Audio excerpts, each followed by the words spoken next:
As suas gatas são soltas ou são... Não, estão em cativeiro, coitadas. Em cativeiro dentro do apartamento. Cativeiro. Então, você mora num apartamento? Sim. Então elas... É a questão, né? E aí elas fazem xixi cocô onde? Naquelas vasilhinhas? Sim. Sim. Que coisa! Bem, enfim, olha só. Então, vamos fazer como a gente sempre faz. Nossa gravação do Navegar é Preciso. Mas aí, quando chegar às 18 horas, um pouquinho antes, não tem problema, a gente solta a vinheta do Fórum Artes da Casa, porque hoje a gente está em cenário de Fórum Artes da Casa. A gente solta a vinheta do Fórum e... Opa, estou travando. Estou travando? Sim, mas eu ouço-te, sim. Nossa, vai começar. Olha, aí a minha apresentação. Tá, tudo certo aqui.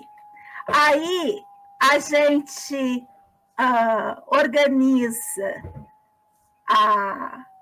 o fórum, falo da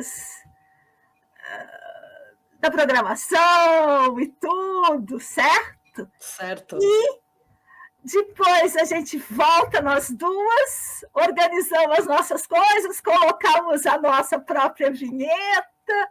Acho que a gente já pode fazer isso agora, tá bom? Sim. Eu vou colocar assim, ó.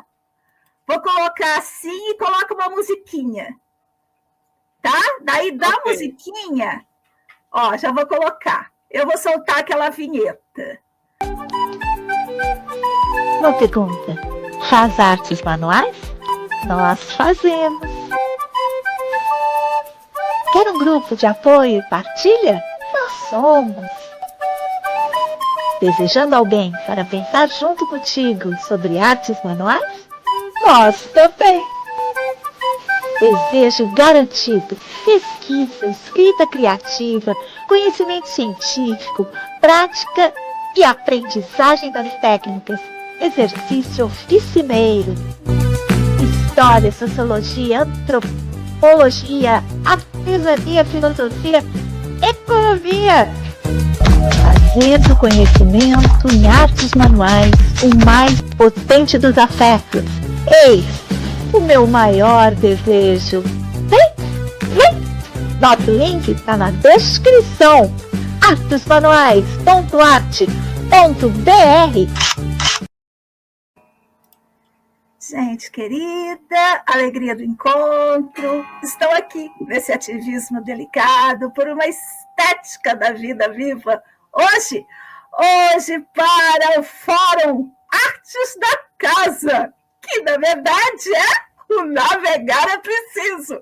Resolvemos trazer a nossa gravação do programa, do nosso podcast, para dentro do fórum, com a temática o forno ancestral. Mas pelo que eu soube, não vai ser, não. Já andou no meio do caminho.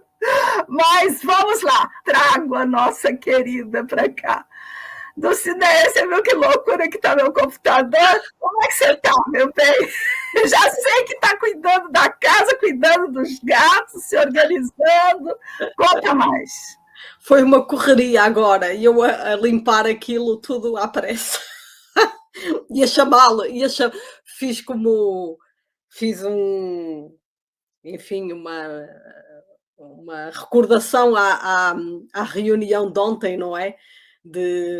Em que a Fernanda falava, não é? Como distribui as tarefas pelos 4 filhos que ela tem. E eu pensei, ela tem 4, se ela com 4 pode, eu com 2 também posso. Não gostaram.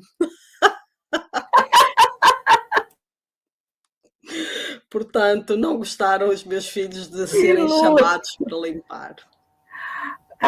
Nossa, é complicado isso, né? É a diferença entre a utopia que desejamos e a realidade que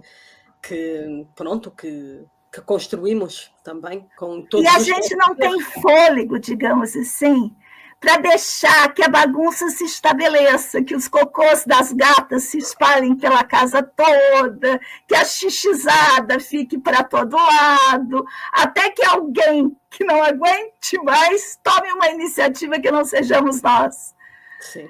Enfim, quando a gente tem essa coragem, talvez surja alguma coisa, mas é complicado, né? É complicado. Ela falava em faltar o arroz, não era? Tem que faltar o arroz. Tem que faltar o arroz. Tem que faltar o arroz, mas não sei. Uai, hoje não tem almoço? Não tem. Eu estava trabalhando, não consegui fazer. Acho que vou adotar esse vai faltar o arroz. Vai começar a faltar o arroz. A nossa professora Marit, ela que diz isso. Precisa deixar faltar o arroz, senão a coisa não se autorregulamenta. Só que eu acho que tem que ser mais cedo do que o que eu comecei. Está bom tarde. Não, sempre é tempo. Olha só, estou com muito medo que que essa coisa que está acontecendo no meu computador afete a sua apresentação. Você tem sua apresentação aí? Eu tenho. Então, vamos colocar pela sua, tá? Porque aí você consegue. Se não, tudo bem. Aí a gente vai... Deixa eu ver se ela...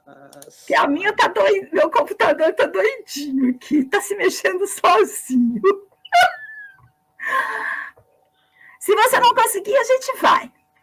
Olha só, vou colocar a nossa vinheta, fazer a nossa abertura. Enquanto isso, você procura. Se não achar, siga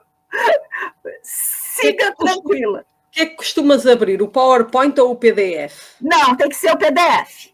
Ai, peraí, então. Vou colocar a vinheta, tá bom? Tá bem. Ih, a nossa vinheta não tá aqui. Não é possível. A gente está no outro estúdio. Vou trazer a nossa vinheta para cá. Olha só, faz mal. Vamos em frente. Depois, se alguém quiser assistir tudo organizado, a gente vai mostrar no podcast. Aqui é a gravação. Vou pegar a nossa vinheta aqui. Mas que coisa, doidinha mesmo. Será que eu nem tenho vinheta por aqui? Devo ter. Tenho, pronto. Só que vai demorar para subir. Você procurando daí, eu procurando daqui. Sim. Mas ele diz que não dá. Ai, meu Deus. Espera aí. Ela há bocado Tudo bem, não tem problema. Mas ele agora não. Será que... Deu. Então, eu vou tirar o meu daqui. Eu acho que sim, que já deu. Ok, tá aqui dentro. E a vinheta também já chegou. Eita, nós! Agora eu vou fazer cara boa para a gente começar.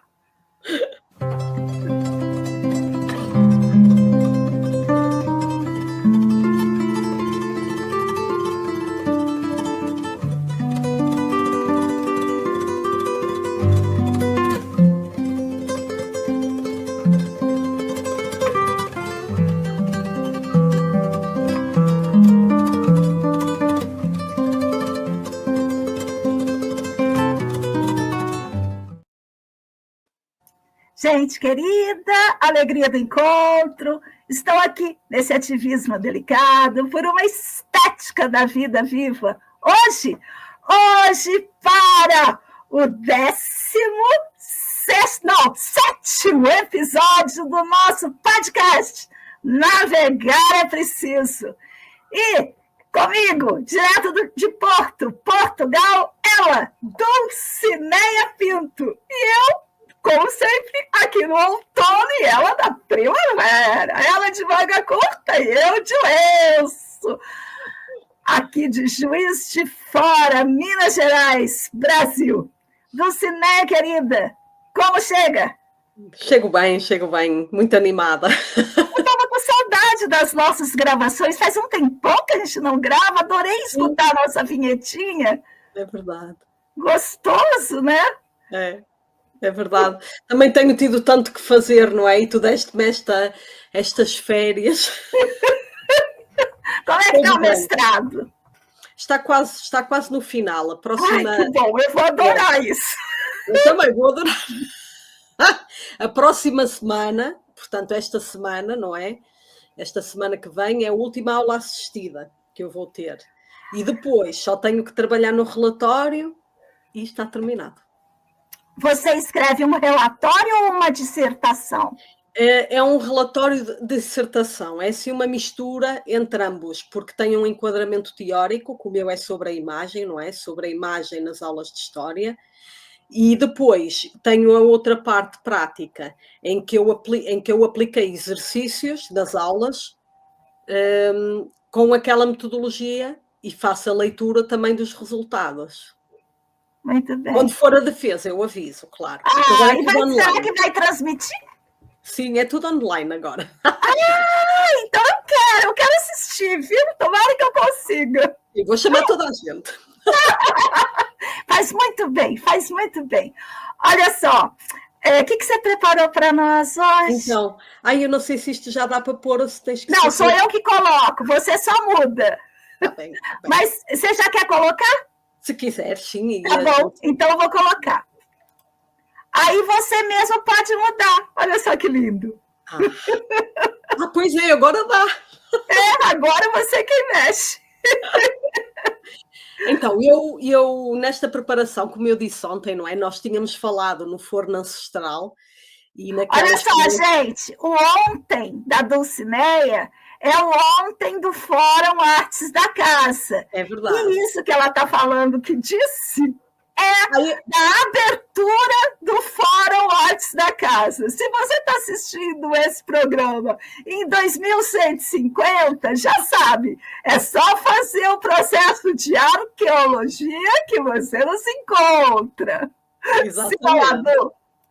Então, nessa reunião, nessa primeira reunião que nós fizemos do fórum, não é? Eu falei que enquanto estava a pensar no tema, para me inspirar, fui ver as entrevistas fui ver e ouvir as entrevistas da Fernanda, e em todas elas ela colocava aquelas perguntas às pessoas, não é? O que é a casa para ti? E havia uma outra segunda que agora já não me recordo. E então eu pensei, e se eu colocasse, então qual era a pergunta que eu colocaria no meu trabalho, não é?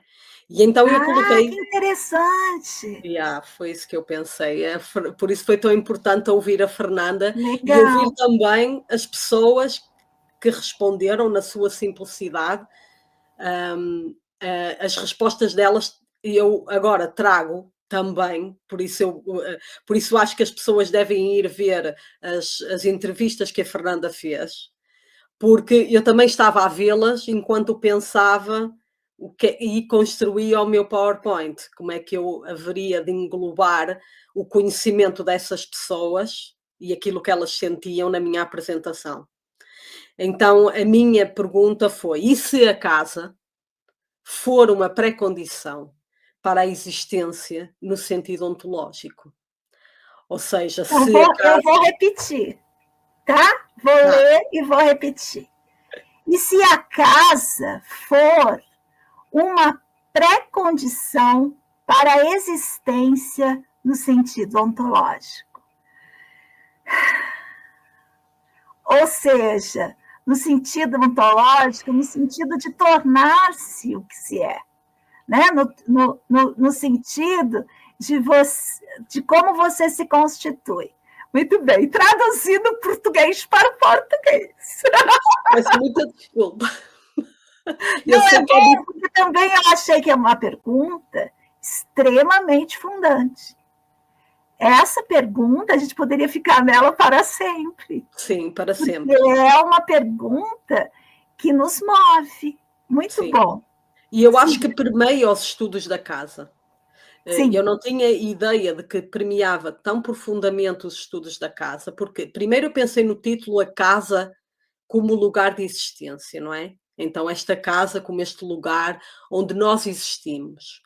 Mas isto não chega para explicar a profundidade que é o sentido ontológico, ou seja, nós somos verdadeiramente humanos, quem nós somos na nossa o que nós podemos encontrar, não é, em nós, se só tivermos uma casa. Então, é claro que isto é muito discutível, certamente haverá pessoas que concordam e outras não é? Umas vão dizer sim, outras vão dizer não, outras vão dizer não sei. Então é por aí que a minha apresentação vai.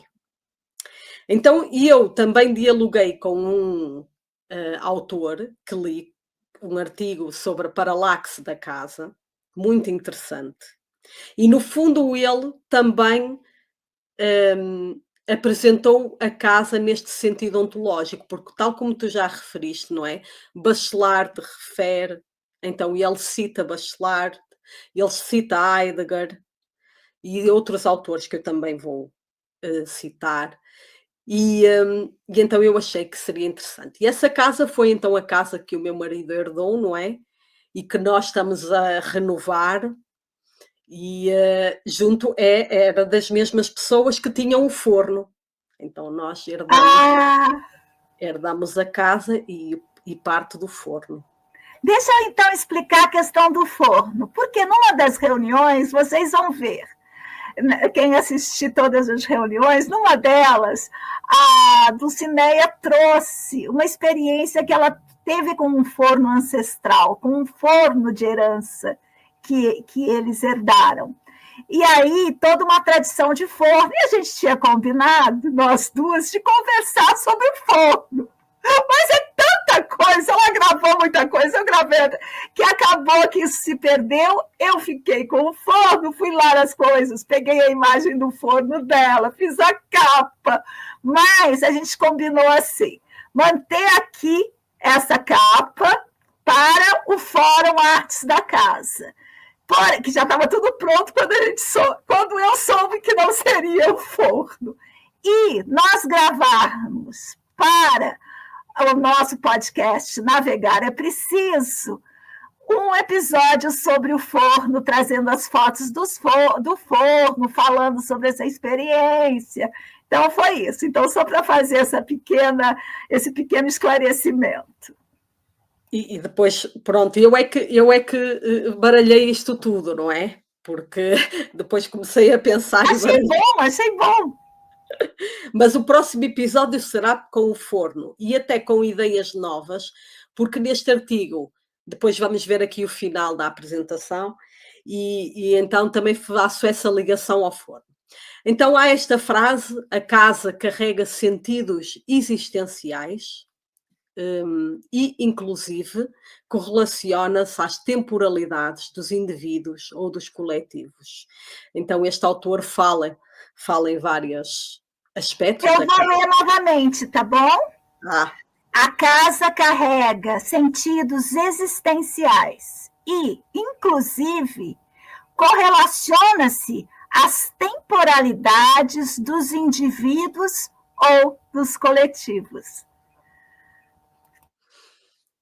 E então ele, o que é que eu pensei?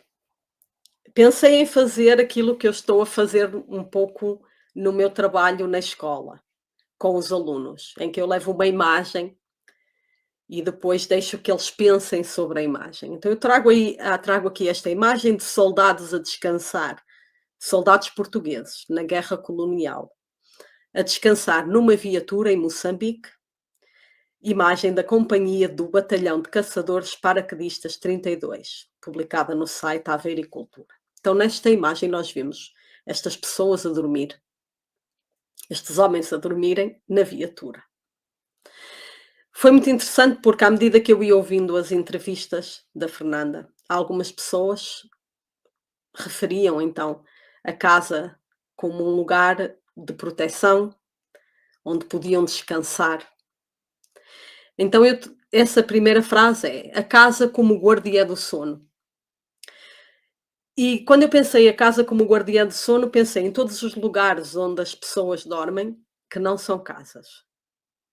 Para que nós pudéssemos fazer o exercício contrário. Pensar que o significado profundo da casa está para além todas as características que nós possamos encontrar. Nós encontramos esta, em que a casa guarda o sono. Mas talvez a casa está para além do sono, está para além desta proteção. Então é para garantir essa proteção durante o sono que o homem foi levado a projetar uma habitação. A casa, marco essencial da geografia humana, foi o primeiro e continua sendo um abrigo do sono, dizia o Desfontaines. Então, isto também se relaciona muito, nós dizemos muitas vezes que a mulher está associada à casa, e se nós formos ver, a maior parte do sono dá-se durante a noite. E se formos ver em muitas mitologias, a mulher está associada à noite. Então há uma associação da mulher à noite, porque a mulher protege o sono das crianças. E talvez por isso nós associamos também a casa como esse lugar primordial de proteção, em que a mulher está presente, em que a noite está presente. Então isto foi uma associação que eu fiz nesta reflexão que eu fiz da casa, em que realmente quando nós nos recolhemos em casa, à noite, pensamos sempre, se calhar, na nossa mãe, na nossa avó. Eu pelo menos penso, não é? De quando elas estavam ali e de como era confortável estar com elas ali, à noite. Como me sentia protegida à noite, não é? Onde todos os perigos se espreitam, mas a casa nos protege. Então foi isso que eu pensei. E então trago esta imagem destes homens desprotegidos, sem casa. Dispersos. Ao relento. Diz Bachelard, sem a casa, o ser seria um ser disperso. Enfim. É. Porque a tenda também é uma casa. É, claro. Não é? A caverna também é uma casa. É. A sacolinha que a gente carrega na mão quando está sem teto, aquela sacolinha com os poucos pertences que temos, também é uma casa. Isso eu estou usando aqui de uma concepção heideggeriana da casa, porque ele relaciona muito a casa com os objetos. Eu gosto muito dessa ideia. Amanhã, que eu quero dizer, quando eu estiver fazendo a minha conferência de encerramento do Fórum Artes da Casa, que está aqui na descrição do vídeo, o acervo, eu falarei um pouco disso. Enfim, siga, minha querida, está maravilhoso. Então, a próxima fotografia é desses vasos de guerra portugueses. Eu era para usar umas caravelas, mas não achei uma imagem bonita. Então fui buscar uma imagem moderna, não é? Dos navios de guerra, que contém muitas camas, são o abrigo de muitos soldados e são sobretudo contentores. Muitas vezes a casa é definida como um contentor, já desde Aristóteles. Então, também nesse artigo, o autor falava de Aristóteles e colocou o dilema. Queres ler tu ou leio eu? Que assim, se calhar, se tu leres, é mais... Leia que eu repito. Ok, então vá. Dilema de Aristóteles. O lugar parece ser um recipiente, tal qual um vaso, pois o vaso é um lugar transportável. E o vaso não é nada da coisa contida. Por um lado, enquanto separável da coisa, não é forma. Por outro lado, enquanto o que contém a coisa é diferente da matéria. Eu vou repetir mesmo porque é um duro da filosofia aí que a gente tem. A casa como contentor. O dilema de Aristóteles. O lugar parece ser um recipiente, tal qual um vaso, pois o vaso é um lugar transportável. E o vaso não é nada da coisa contida. O vaso e a coisa contida. Por outro lado, enquanto separável da coisa, não é forma. Por outro lado, enquanto o que contém a coisa é diferente da matéria. É difícil de entender, mas é isso. Então, como é que é? E Aristóteles circunscreveu o lugar, então, com uma definição dialética, não é? Havia mesmo duas palavras, em grego, não é? Que eu não sei, para definir o lugar, em que um era o espaço que um corpo ocupa imediatamente, portanto, o espaço ocupado por um corpo é o seu lugar, e depois, portanto, digamos assim, eu acho que se inclui o nosso corpo, porque nós estamos neste corpo. E depois há o espaço para tanto que possa acolher um tal lugar e cercá-lo, contê-lo. Portanto, um receptáculo e um constituinte. Isto já vai para Heidegger. Portanto, também é difícil compreender estas definições de lugar, porque neste autor que eu li, ele, como geógrafo, trabalhou a noção de casa como lugar geográfico, o lugar onde a pessoa está e o lugar onde o ser está. Ou seja, e ele até tem uma composição que é o ser do lugar e o lugar do ser, não é a mesma coisa. Porque o ser do lugar é eu que estou numa habitação e o lugar do ser é a casa que me define. Então eu achei isto muito interessante, principalmente vindo de alguém de geografia que foi buscar a filosofia e fez ali uma leitura muito bonita.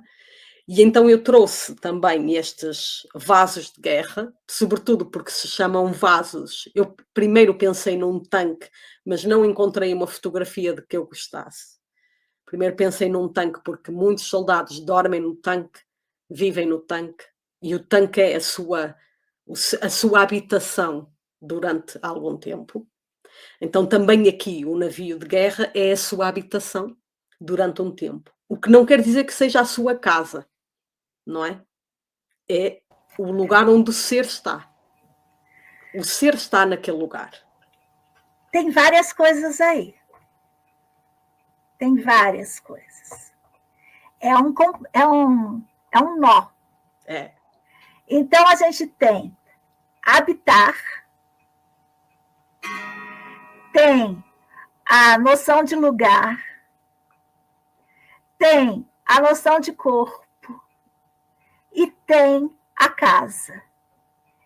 Isso tudo parece igual, mas é meramente... É um pouco da citação do Aristóteles. O vaso, aquilo que está dentro do vaso, vamos pensar num líquido, numa água, não é? A água é distinta do vaso, porém, ele o contém, e quando ele o contém, ele o conforma.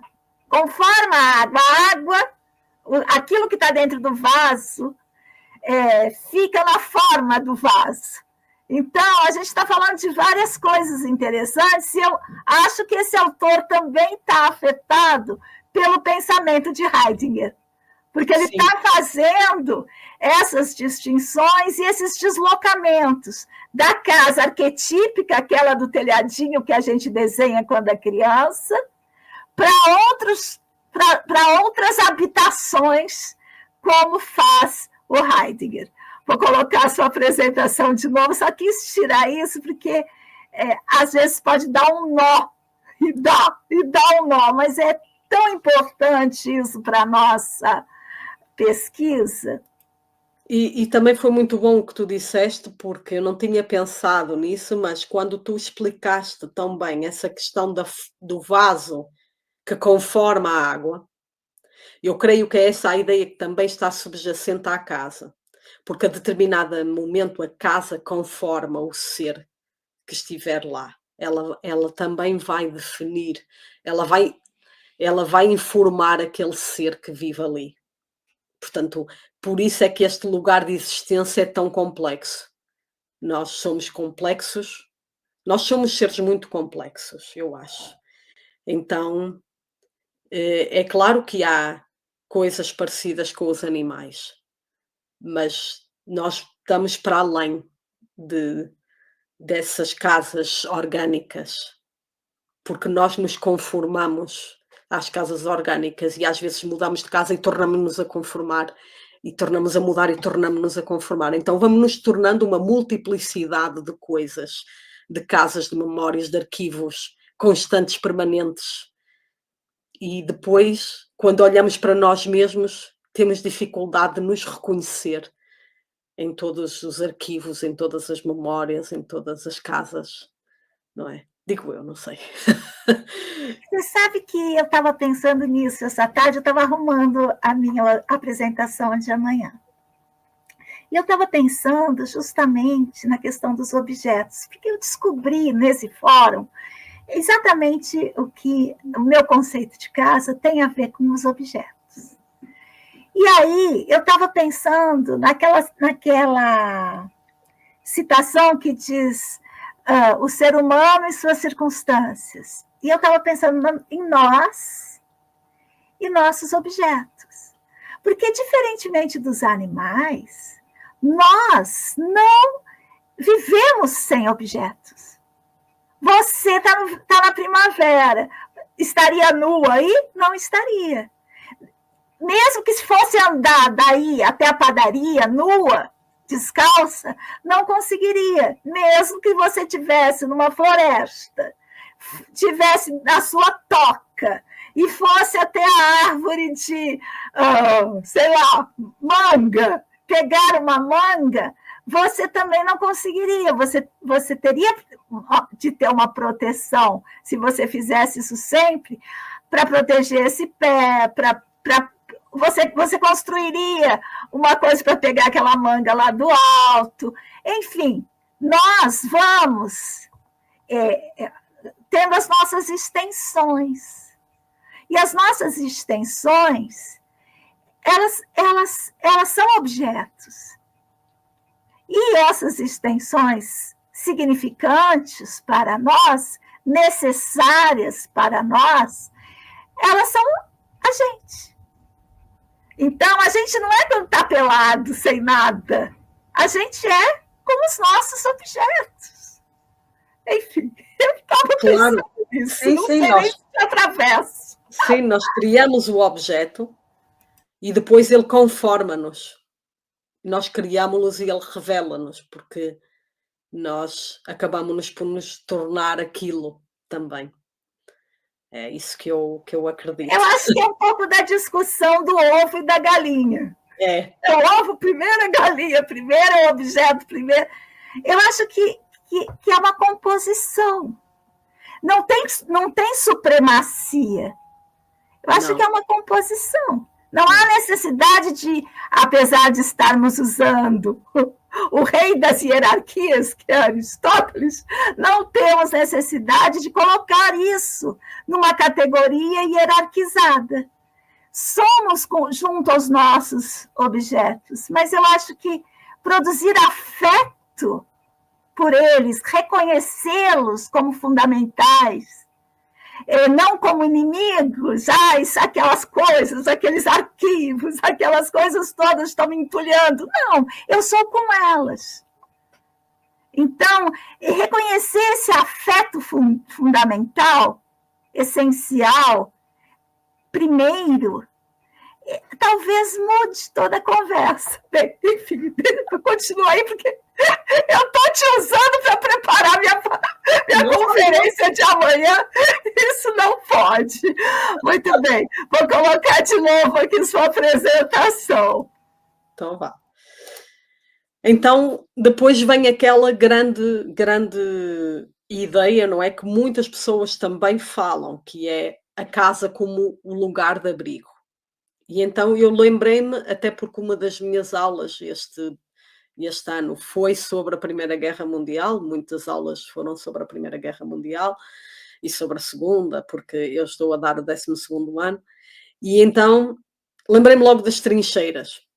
E eu vi um filme brutal, que é um remake do A Oeste Nada de Novo, e esse remake é alemão, portanto fizeram finalmente um filme alemão do A Oeste Nada de Novo, e é um filme brutal, é um filme é incrível, incrível, e é de tal maneira potente que não fui só eu disse à minha orientadora para ver também o filme, e ambas ficamos enjoadas no filme. Eu cheguei ao final e apetecia-me vomitar de tanta violência. Eu estava mesmo com dificuldade de conter o vómito com tanta violência.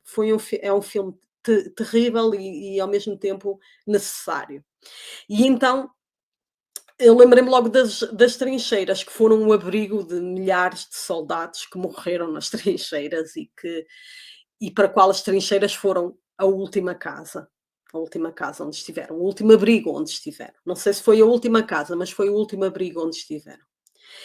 E trouxe então essa brutalidade das trincheiras, por um lado, na imagem, e esta frase, por outro. Uma boa casa para morar e um mundo melhor para viver são dois anseios complementares na composição do quadro de valores humanos. Ufa, é interessante você ter trazido imagens de guerra para falar da casa. É um contraponto importante para a gente. Porque a guerra destrói as casas, não é? Se nós formos a pensar, não é? A guerra destrói as casas das pessoas. Além de destruir as pessoas, ela começa por destruir as casas. Depois nós estamos vendo um espetáculo de destruição há 588 dias. As casas das pessoas, as pessoas dispersas, e daqui a pouco elas juntam algumas coisas e fazem um abrigo, e juntam e pegam os seus têxteis, os seus tapetinhos, as suas mochilinhas com os têxteis de proteção, as suas panelas, e montam novamente uma casa que o algoz vem e bombardeia de novo, e aqueles que sobrevivem de novo vão tentar se incorporar a um novo abrigo, enfim. Sim, e eu usei também imagens dessa guerra e desse genocídio que está a acontecer, que também estão aqui É verdade que eu não pensei muito nisso, que realmente usei muitas imagens de guerra, porque, não sei, de alguma forma, esta questão, não sei, surgiu-me inconscientemente de usar estas imagens tão brutais, que no fundo são o contraponto à existência da casa, e também a sua negação. Ou seja, até que ponto nós continuamos a sobreviver ou a existir ontologicamente numa guerra. Não sei. Não sei se ontologicamente se não há ali uma quebra muito grande do ser humano, da sua humanidade, não é? Tanto a vítima, não é, da guerra está completamente desprovida, porque ela deixou de ter uma casa, morreram-lhe os familiares, portanto, até que ponto não conseguimos imaginar porque é tão brutal, eu acho. Mas você sabe, hoje eu estava preparando aquela minha postagem que eu coloco todo dia nas redes sobre esse assunto. E aí tinha uma cena de 4 crianças em volta de uma tigela com um alimento amarelo, que eu imagino que seja um milho, alguma coisa. E elas estavam ali comendo juntas, naquele cenário destruído, quase sem alimentos, agora completando mais de 2 meses, que não entra uma água, que não entra uma comida, que não entra nada, E elas estavam juntas fazendo isso. E quantas cenas eu já vi dessas crianças, que são crianças. Algumas, se a gente for pensar, nunca viram outro cenário além desse. E naquela configuração, dispersas, desprovidas de tudo, em meio aos destroços, sendo vilipendiadas cotidianamente, a gente vê fotos de uma maiorzinha dos seus 4 anos, dando de comer a um pequenininho de 1 ano e pouquinho, com afeto, com carinho, com atenção, com cuidado. E eu não sei, eu parto de uma antropologia positiva, que na pior situação que o ser humano pode viver, porque não há pior. Nós assistimos esse espetáculo cotidianamente, não há pior. Nesse cenário, as mães estão lavando roupa, estendendo roupa em meio a bombardeios, buscando mato sujo de fuligem para tentar soprar e preparar uma comida. Então, sabe, os homens estão indo em busca de destroços para transformar em lenha. Então, eu não sei, eu acredito que a gente é mais. Não sei se o humano é mais, mas que gente é mais, eu acredito. Não sei, discursei. Luta. Ai. Então, há também quem fale na casa como um lugar protegido, de proteção, e então eu trago o contraponto da prisão e de como a prisão é, para algumas pessoas, durante anos, o lugar que vão habitar, em que é um abrigo de facto, porque elas não apanham chuva e tal, mas onde estão ameaçadas, não é? Claro que há outros contextos habitacionais onde as pessoas são oprimidas, nas próprias habitações, já sabemos da violência doméstica, portanto, há muitas situações em que a casa não tem esse caráter de proteção, tem um caráter de opressão, não é? Mas aqui até nem é a prisão em si, é como se a habitação se tornasse um local. Porquê? Porque quando nós pensamos na casa, nós pensamos num elemento muito importante, não é? Que as crianças desenham sempre, que é a porta, não é? A porta que deixa entrar e deixa sair. Por exemplo, no artigo da Parallax também se fala muito nesse movimento de entrada e de saída, de quem entra na casa, de quem sai da casa, deste movimento. Ora, numa prisão não há este movimento, porque as portas não existem, não é? Elas existem, mas não existem no sentido em que há convidados, não há convidados, em que eu posso sair livremente, porque eu já não posso sair livremente. Então, no artigo também tinha esta frase: insuficiente é a casa apenas de abrigo, tal como é a prisão. A prisão como casa de disciplinarização do cidadão, fundamentado pela vigilância, em uma paralaxe política de sumo controle do poder.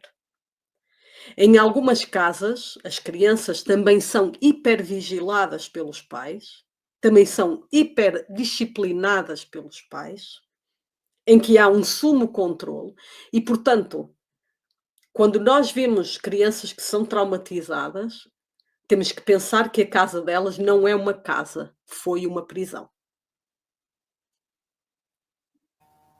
Eu vou falar uma coisa que dentro dessa situação, porque esse cômodo não é a casa. A casa do prisioneiro são aquelas fotinhos que ele coloca na parede. Sim, claro. A casa da criança agredida é a coberta com que ela cobre. A casa da criança agredida, muitas vezes, são as memórias e os pequenos objetos Só que às vezes os pequenos objetos podem ser tomados também por aqueles que a vigiam. Então muitas vezes a criança vai guardar em si mesma, porque é a única hipótese que ela tem. Porque tem uma porta de subjetividade em nós, que nos permite romper com o ambiente, porque esse é o ambiente, a prisão é o ambiente, a casa maldosa é o ambiente, mas há uma porta em nós, em que a gente pode sim ultrapassar e habitar a casa, porque o desejo de casa, ele não se extingue, porque a casa ao redor é algoz, ou destruída, ou aprisionante, ou com vigilância, ou abusiva. Por quê? Porque a vontade de casa, o desejo de casa, a necessidade de casa, ela é ontológica. E aí nós produzimos casa na falta da casa arquetípica, do desenho da criança. E eu acho que é esse ponto que você me trouxe agora, que eu peguei na mão, que é o meu conceito de casa. Sim. Enfim. Mas também para mim, quando sim, eu concordo com tudo que estás a dizer. Acho que nós temos essa porta de subjetividade. Só que eu acho que é um esforço muito grande para o ser, quando tem que usar permanentemente essa porta. Tal como quem está em guerra tem que usar permanentemente essa porta. Então é um esforço muito grande, muito traumático, porque o nosso ser não está ampliado para um contentor que é a casa, não é? Para um contentor digno que é a casa, e nós temos que estar constantemente a arranjar uma subjetividade que conforme o nosso ser expandido. E eu acho que aí está a importância, digamos, se a gente fosse escrever a justificativa da nossa pesquisa, ela está aí. Quando a gente amplia, dá visibilidade, quando a gente mostra a relevância da casa com os seus objetos, com o seu espaço ambiental, quando a gente deixa isso, dá visibilidade a isso, a gente aumenta a capacidade de que as pessoas não naturalizem, não deixem para lá, que o cuidado se amplie. Eu acho que essa é a minha utopia. Sei lá.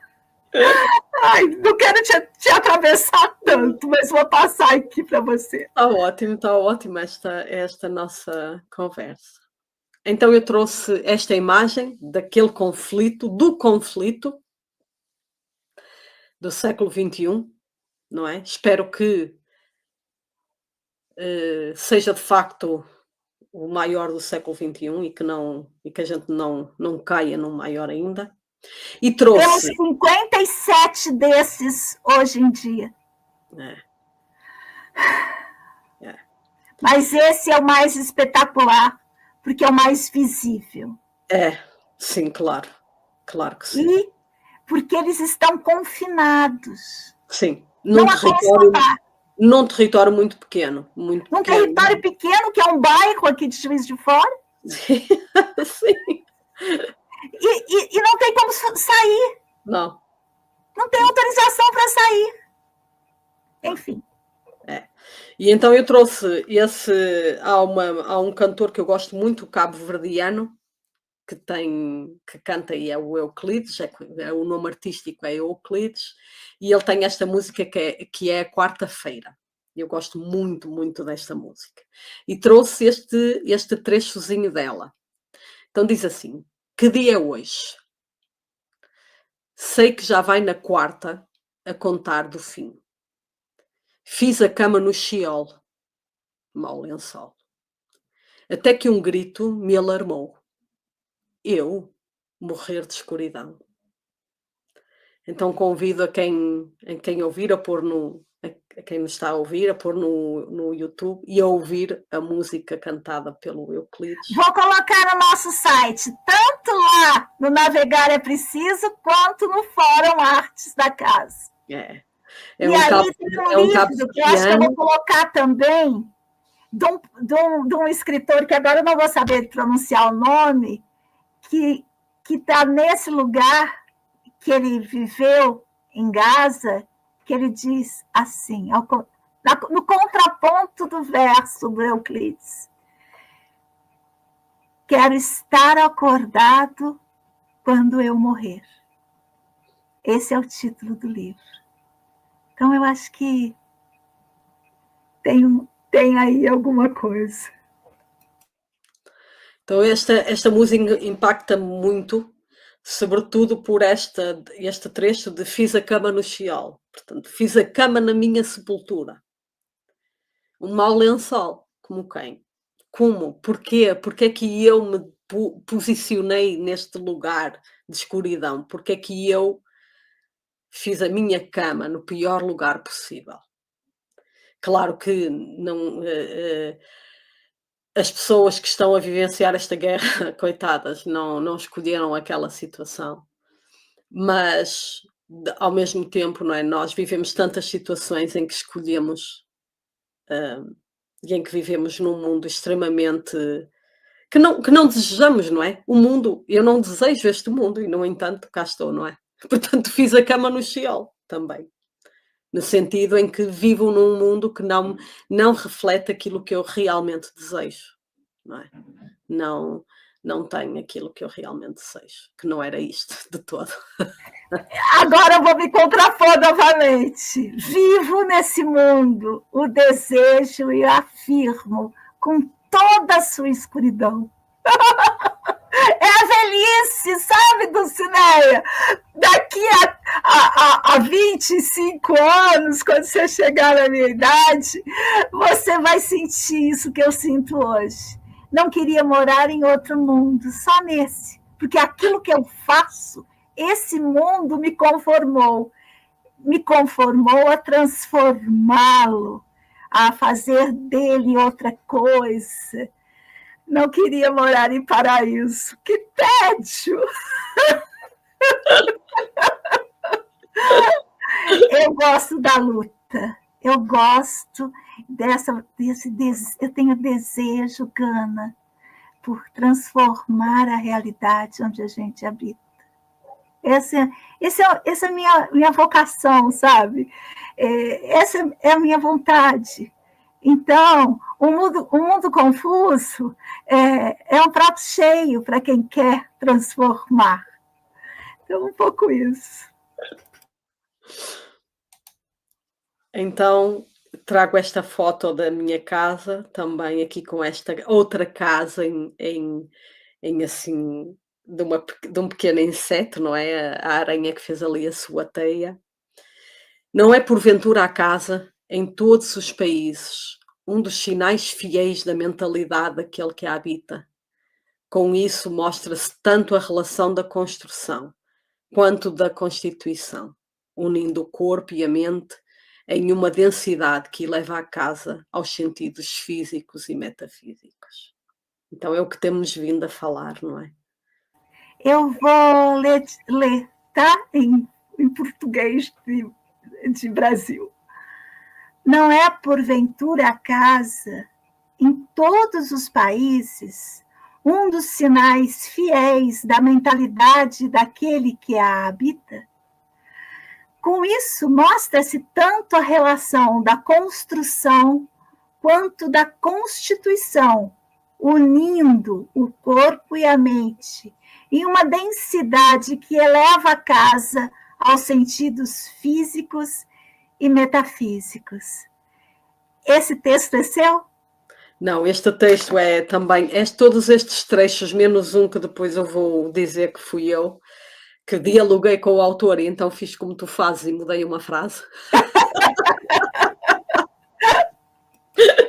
Acho que o autor não ia concordar, não sei, mas talvez concordasse ou gostasse. Se ele coloca no mundo, é nosso.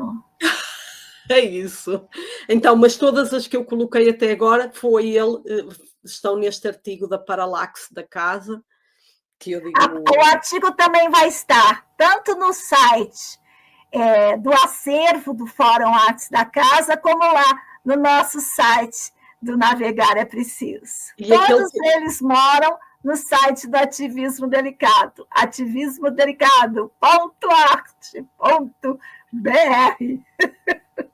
E aquele que eu coloquei, até já tenho os meus sublinhados, que eu sublinhei-o e não sei o quê, então mandei o que tinha sublinhado.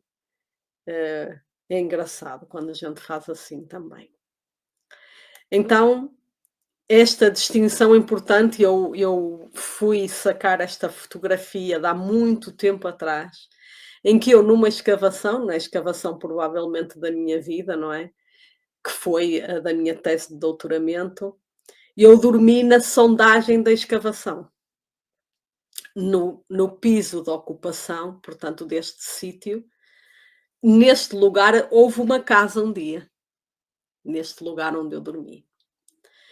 E quando os meus colegas de escavação deram conta que eu estava ali a dormir, ficaram muito preocupados. Uns ficaram preocupados, outros riram-se, outros tiraram a fotografia. Porquê? Porque neste lugar há escorpiões. Então eu dormi sobre a terra batida, num lugar com escorpiões e tudo. Nenhum me picou. Não houve picadelas. E então, depois uma amiga chamou-me, foi aí que eu levantei a cabeça e ela tirou a foto comigo lá deitado. E eu lembro-me de dormir nesta sondagem e de me ter sabido mesmo bem, como se eu estivesse naquela casa que eu imaginava constantemente nas minhas escavações. Uma casa do passado, onde estavam as pessoas que eu estava a estudar. Então, não sei.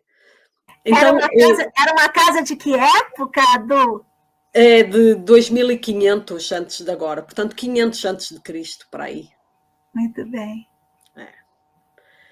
E então, neste artigo, ele faz estas distinções, tu até já falaste em algumas, não é? Duas distinções interessantes que eu achei. Moradia, lugar do ser, residência, ser do lugar. E ele fala também da trama da fenomenologia da casa enquanto lugar. Morar sem residir é só habitar. Residir sem morar é abrigar. E quando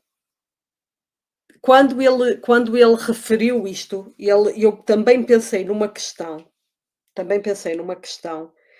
Que eu vou ver se encontro aqui nos meus apontamentos que eu tirei do artigo, porque na altura até me fez pensar na questão dos nómadas.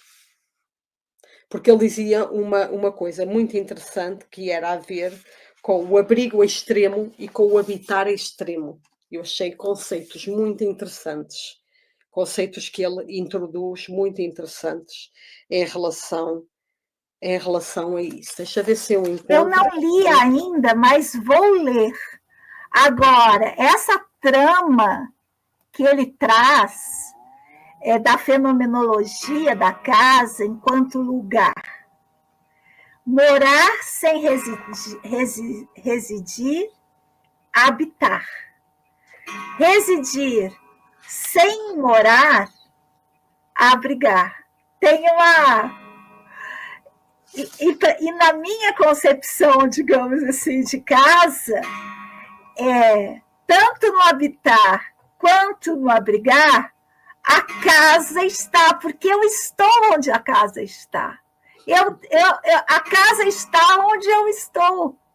Então, seja eu habitando, ou residindo, ou me abrigando, o que eu quero, a minha vontade é a vontade de casa. Então, a casa, talvez, nesse meu conceito que eu ando elaborando, seja a vontade. Seja essa vontade de estar entre objetos. Eu nem estou chegando na parentalidade, nas pessoas, eu nem estou abstraindo disso tudo. Mas daqueles recursos que eu, como ser, uso para ser quem eu sou. Compreende? Os mais ínfimos, os maiores e os menores. Enfim, toda essa pesquisa, não acaba nunca. É muito interessante, e ele não define assim. Fez-me pensar também, lá está, no conceito de nómada, porque se não virmos como essa vontade, a casa como essa vontade, temos de vê-la como ele viu, como um lugar geográfico específico, e daí ele falar na paralaxe da casa, neste deslocamento da casa e também do ser humano. Então ele diz assim: residir envolve a vida do habitante, enquanto morar envolve a casa do abrigado. Residir implica morar, do lugar do ser para o ser do lugar, enquanto morar pode não implicar residir, ao advento de abrigo sem habitação. O residir pode ser tão desgarrado da materialidade da casa que constitui-se como habitar extremo. Assim como, ao revés, morar pode ser tão desgarrado da imaterialidade da casa que se constitui como abrigo extremo. Muito interessante. Achei isto muito interessante. Porque eu ia pedir para você repetir, mas depois eu assisti de novo. Mas acho que vale repetir, sabe? Vale repetir, porque aí a gente chegou num lugar muito interessante.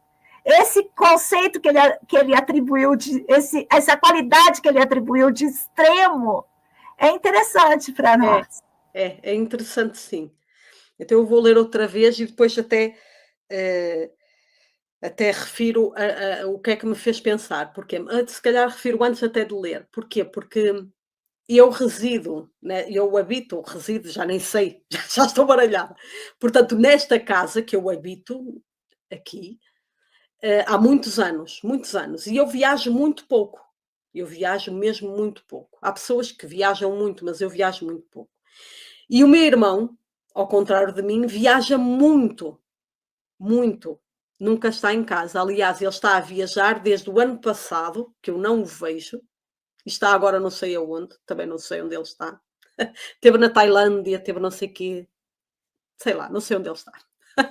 Então há meses que eu não o vejo e ele já fez isto 2 vezes. Já fez uma vez um ano inteiro a viajar e agora vai terminar este ano em setembro. Talvez volte para nós. Já nem digo volte para casa, que eu não sei se ele acha que tem casa ou não. Nunca perguntei. E foi exatamente nesta reflexão em relação àquilo que ele faz e àquilo que eu faço que eu tentei perceber esta frase do abrigar extremo e do habitar extremo. Até que ponto alguém nómada, por exemplo, não está numa destas situações? E até que ponto alguém como eu, que está sempre no mesmo sítio, também está numa destas situações? Então, porque estamos nos 2 extremos do espectro. Ok. Lê de novo. Leio de novo. Residir envolve a vida do habitante, enquanto morar envolve a casa do abrigado. Residir implica morar, do lugar do ser para o ser do lugar, enquanto morar pode não implicar residir, ao advento de abrigo sem habitação. O residir pode ser tão desgarrado da materialidade da casa que constitui-se como habitar extremo. Assim como, ao revés, morar pode ser tão desgarrado da imaterialidade da casa que se constitui como abrigar extremo. Puxa vida, tem matéria aí para a gente pensar. Tem. Talvez eu também não tenha percebido bem. Agora, ao ler várias vezes, isto tem uma camada de dificuldade muito grande aqui. Muito grande. E eu fiquei muito admirada, porque eu fui pesquisar este autor, que é brasileiro, na internet, e ele é tão jovem, E eu pensei, como é que um rapaz tão jovem chegou aqui? Muito lindo.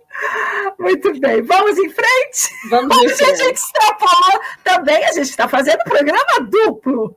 Fora o lápis da casa, navegar é preciso. Então, pronto, nosso tempo já foi, mas a gente vai seguir.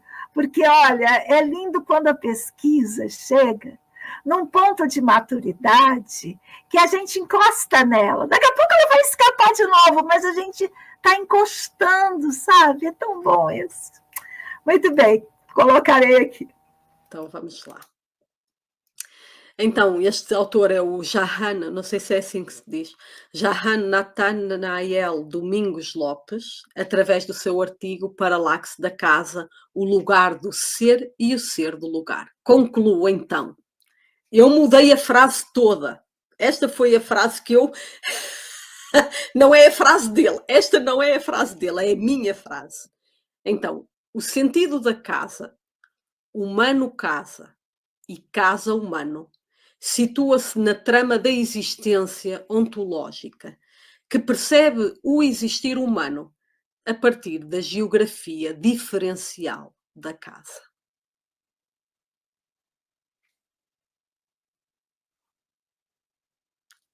Vou ler de novo. O sentido da casa, humano-casa e casa-humano, situa-se na trama da existência, que percebe o existir humano a partir da geografia diferencial da casa. As casas são muitas. As casas são muitas, porque elas nesse diferencial são múltiplas, não é? Claro que há aqui uma referência geográfica. A tua definição é mais profunda do que esta, não é? Esta é uma definição que ainda mantém uma ligação com o lugar. O lugar, de alguma maneira, ainda está lá. E então, daí essa geografia diferencial. Eu mudo de lugar e aí a trama da existência, não é? Está nessa mudança de lugar. Tal como quando eu dormi na sondagem da escavação. Eu acho que ali, quando você dorme, você tem uma ligação com o imaterial da casa. E eu tenho pensado muito nisso. Claro, o meu filtro é sempre antroposófico. Então, na antroposofia, o mais espiritual é o mais material. A pedra... deixa eu pegar uma mais clarinha aqui. A pedra seria a coisa mais espiritual que existe. Então, nessa dinâmica de forças, os objetos da casa seriam, digamos assim, aquilo da espiritualidade.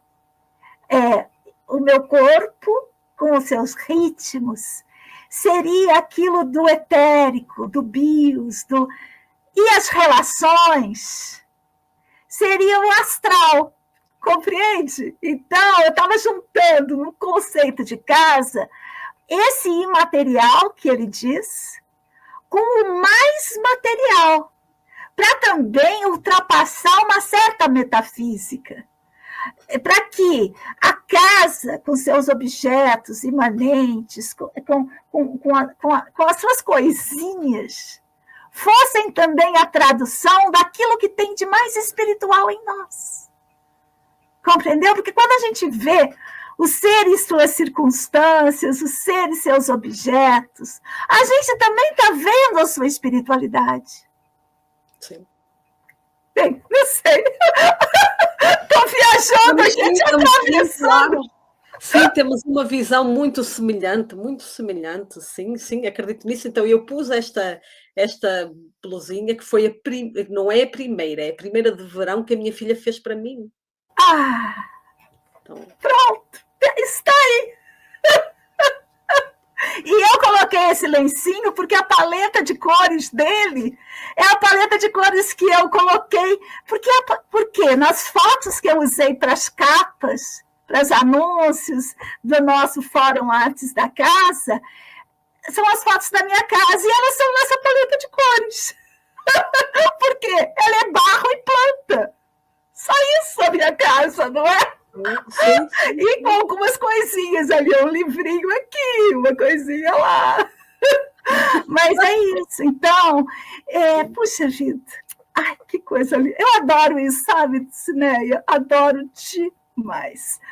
Muito bem, vou colocar aqui seu. Quero agradecer já agora, sabe, por você ter trazido todas essas coisas que me ajudam também a perceber o meu próprio lugar de pesquisa. Obrigada. Então, eu e acho fazer que a interlocução, né? Porque também amanhã eu vou falar sozinha, mas é ótimo ter alguém com quem conversar. Pois é, sim, isso faz muita diferença. Então eu até trouxe, por causa exatamente dessa trama da existência, eu trouxe essa fotografia do teto da casa, porque nós temos que renovar o teto, então tivemos que tirar o forro do telhado, e essa é a trama por dentro, não é? Do telhado, feita das ripas e de tudo em madeira, que umas temos que substituir e outras não, mas então trouxe. Eu adoro telhados, essa é a primeira questão. Eu tenho muitas fotos de telhados. Aqui nessa casinha não tem telhado, só planta. Mas na outra que a gente tá, na nossa que a gente está construindo lá, tem um telhadão arquetípico. Então, acho que vamos para o final. Então, o autor usou esta frase do Heidegger, que conta assim: na autoestrada, o motorista de caminhão está em casa, embora ali não seja a sua residência. Na tecelagem, a tecelã está em casa, mesmo não sendo ali a sua habitação. Essas construções oferecem ao homem um abrigo. Abrigar e habitar são perspectivas da casa, cujos sentidos estão entre o residir e o morar. Ai, é ele. E aí o forno das nossas queridas lá. Sim, lá. Então, lá, e também é muito interessante, eu acabei por não trabalhar esta questão neste nosso encontro, mas vou trabalhar essa questão quando falarmos do forno ancestral, que é a relação do fogo com a casa. Há uma relação intrínseca entre o fogo, o calor do fogo, o que o fogo transmite, o que o fogo permite, que é cozinhar, aquecer, tornar alegre, porque tem outra cor. Então, o fogo, a manipulação do fogo, que existia nas cavernas, que existia nas habitações desde sempre, não é? Está muito relacionado com a casa. Então, olha que eu coloquei ali no cenário. Um foguinho, tá vendo? Sim, eu acrescentei justamente um foguinho para o fórum antes da casa. Por quê? Porque a casa se dá em torno desse fogo, que é um princípio espiritual. Sim. Enfim. E o forno, que é a nossa capa, nosso chamariz. Mas vieram todos ao engano. Mas que vocês viram que a casa é múltipla e o forno logo vai ser. E a gente convida quem esteve por aqui no Fórum Artes da Casa a seguir conosco sempre no Navegar é Preciso. Sim. Ai, mais alguma coisa, minha querida? Acho que é assim que terminamos com esta imagem do fogo. Deixa eu pôr a imagem de novo. Com estas duas imagens, exatamente a cozinharem, essas pessoas a cozinharem, essas mulheres palestinianas a cozinharem, nesse forno improvisado, talvez, e o forno da minha casa também, que nós este ano reativamos e que já não queimava há muito tempo. E então reativá-lo foi também muito curador para mim. E pronto, depois quando falarmos do forno, tenho que pensar nestas questões. Muito bem. Puxa, foi genial, viu? Quero agradecer demais. E agora a gente vai encerrar. Primeiro a gente vai encerrar o fórum. Depois a gente vai... Não, ao contrário. Primeiro a gente vai encerrar o nosso podcast, porque depois a gente vai cortar e deixar só o podcast. Depois a gente vai encerrar o fórum Artes da Casa. Então, eu queria passar para você dar suas palavras finais e eu vou colocar a nossa vinhetinha de encerramento. Mas fiquem aí, porque não vai acabar assim tão cedo. Quer dizer, vai, mas não agora. Pronto, quero muito agradecer-te por me teres convidado para participar no fórum. Foi muito bom. Tenho pena de não ter estudado mais. Nossa, foi genial. Genial. Eu não li esse artigo, mas eu vou ler. Eu acho que sim. Ele é muito, não sei, eu tenho pouca experiência a ler artigos que não sejam da minha área, não é? Então tudo me parece genial quando eu leio. Mas o que você trouxe era mesmo. E é um assunto que me move tanto. Sim. E então eu achei o artigo muito bom, porque ele é muito bem organizado, com as ideias muito bem organizadas, muito esquematizadas, e então isso também me ajudou a mim a pensar as coisas e a pensar a casa como este lugar complexo que é, não é? A casa é um lugar muito complexo. As pessoas, não sei, algumas pessoas se calhar simplificam, outras não, mas de facto a casa é um lugar muito de grande complexidade, porque nós moramos nela. Muito bem, então vou colocar a nossa vinhetinha, depois eu leio os comentários do fórum, tá bom? Atenção, então, lá vai a vinheta.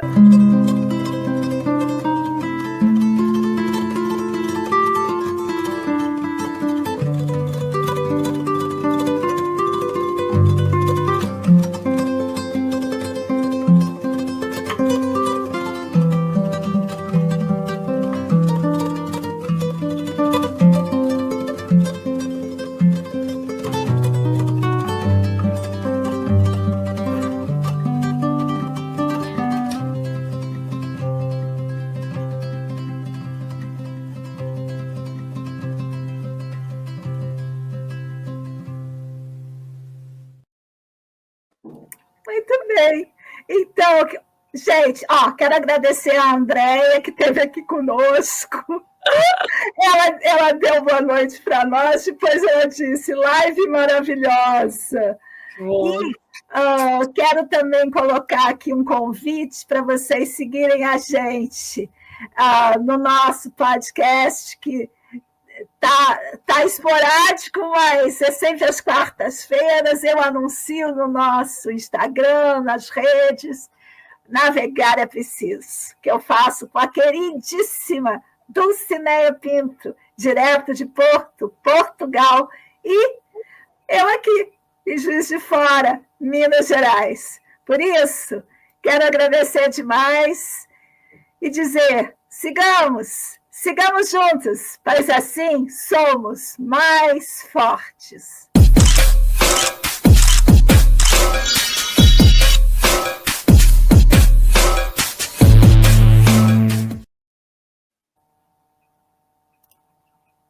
Foi ótimo, adorei. Ainda pode transmitir. A gente vai cortar depois, ficar em preto e branco. Dessa vez vai ter vários recortes. Querida, que horas é aí? É agora? 11h20. Então vá dormir, meu bem. Querida, muito obrigada, viu? Foi genial. Eu gostei demais. Aqueceu o meu coração.